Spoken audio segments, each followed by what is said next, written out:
Greetings, fellow human. I hope you're having a fantastic-rifical day. My name is Barron, and in today's video, we're going to be talking about the just revealed Panasonic Lumix S1 and S1R. We're going to find out whether or not they're going to be awesome or not. Yeah!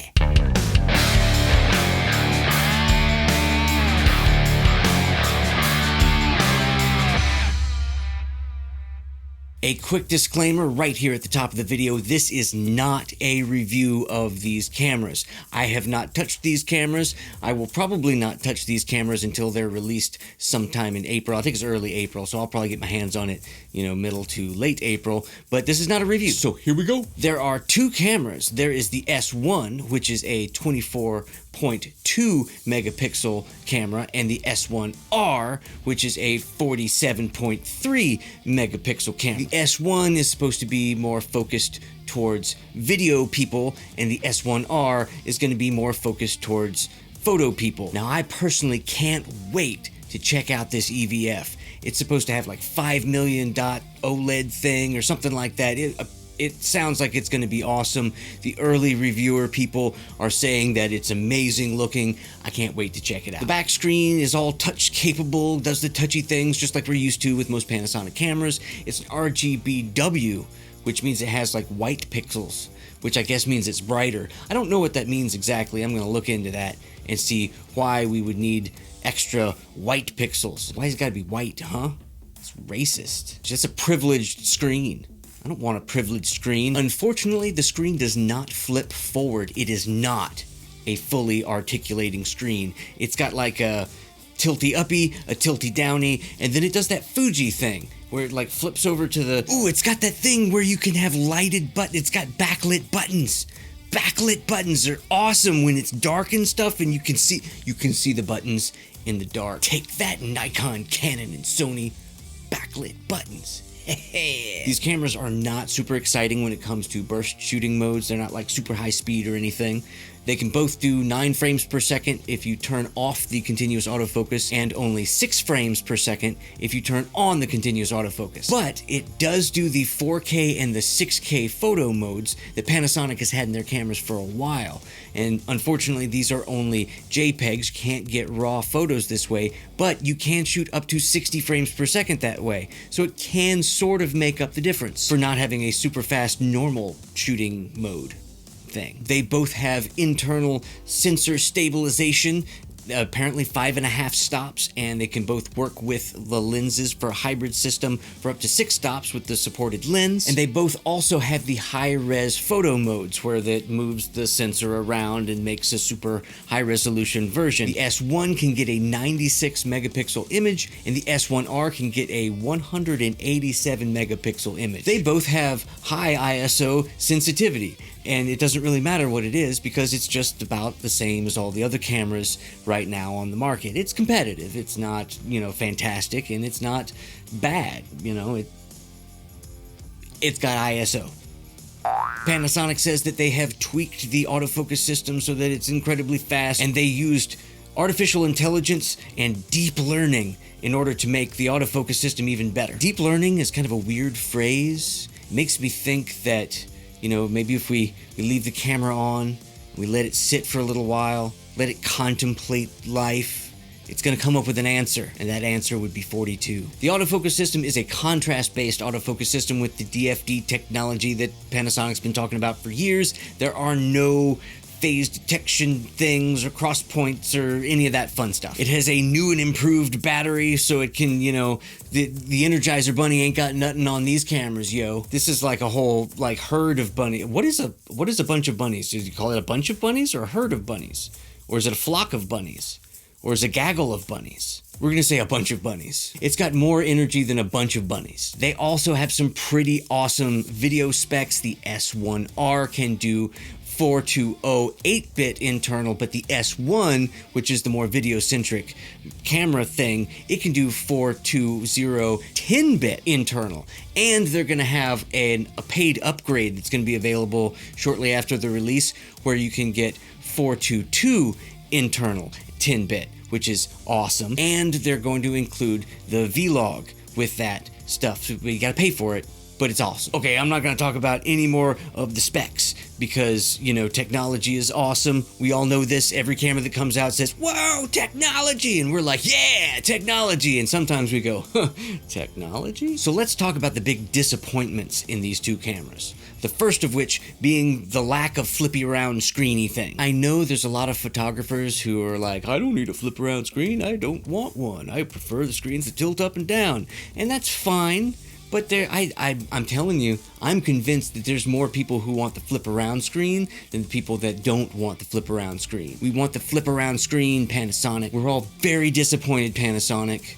No dinner for you. And Panasonic is still sticking with the contrast detect autofocus, and we all know it's not as good. And also, these are not dainty, lightweight mirrorless cameras. These things are big, giant, heavy things. And even though there are some disappointing things about these cameras, there is a lot that is super exciting and kind of shakes up the industry a little bit. Like 4K 60 on these cameras is a big deal. And I know a lot of people are saying, well, there are other cameras that do 4K 60. You have the GH5. I'm filming on a GH5 right now. It can do 4K 60. Fuji X-T3 can also do 4K 60. However, there is not a full frame camera on the market right now that can shoot 4K 60. Well, not in this range anyway. There's some cinema cameras that can do it, but we're not talking about cinema cameras. We're talking about, you know, this smaller form factor. That's what we're talking. It is a little disappointing that there is a crop on the 4K when you do 4K 60, so it makes it about equivalent to an APS-C size sensor. It's a 1.5 or 1.6 times crop, but you still have 4K 60, so you can shoot all this full frame footage, and when you need 4K 60, you also have 4K 60 in the same camera. I mean, come on, don't be picky. Oh, there's a crop. Yeah, there's a crop. You still get 4K 60. Come on now. And the S1 will be the only full-frame mirrorless camera that can do 10-bit internal recording. You don't have to go to one of those, you know, recording monitor thingies. You can just record it right in the camera, 10 bits. That's amazing. I always shoot in 10-bit. I'm shooting in 10-bit right now.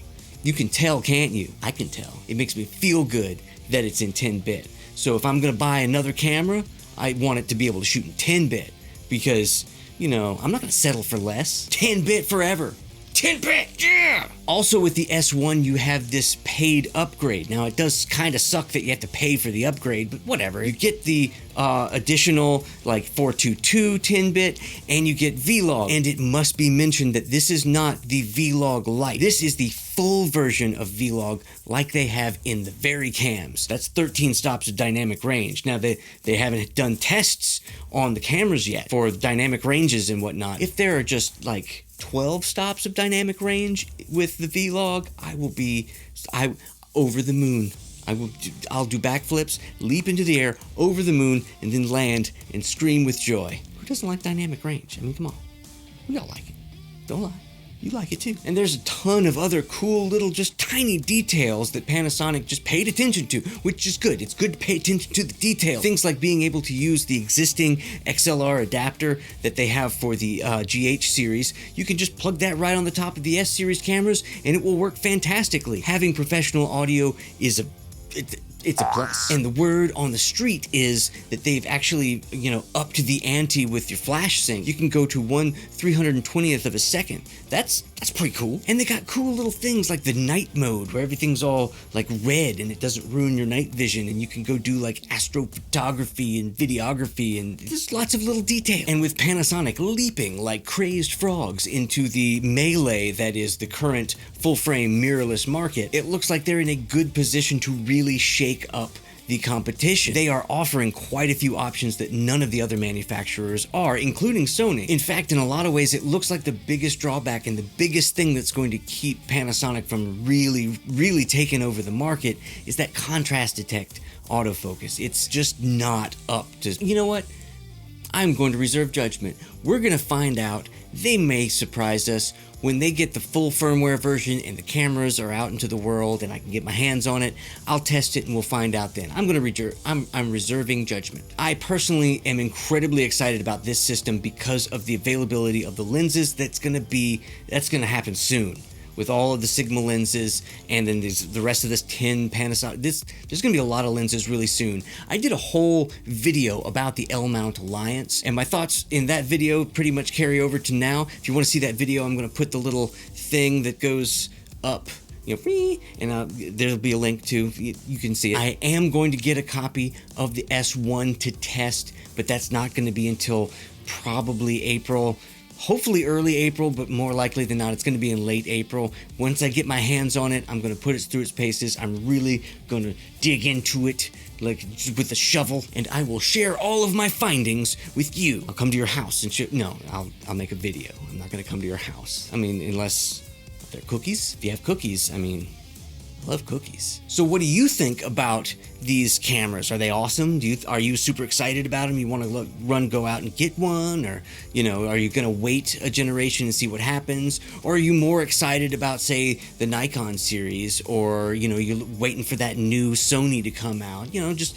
let me know what you're thinking about. Put your comment down in the video pants, and let's talk about it. If you like this video, do the thing where the thumb goes up. If you did not like this video, you can do the thing where the thumb goes down. That's okay.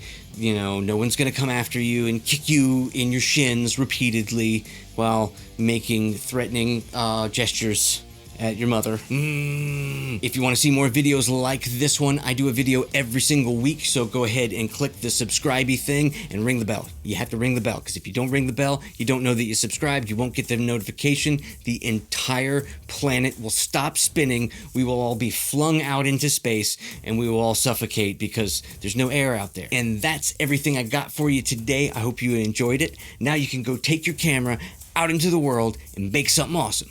Yeah.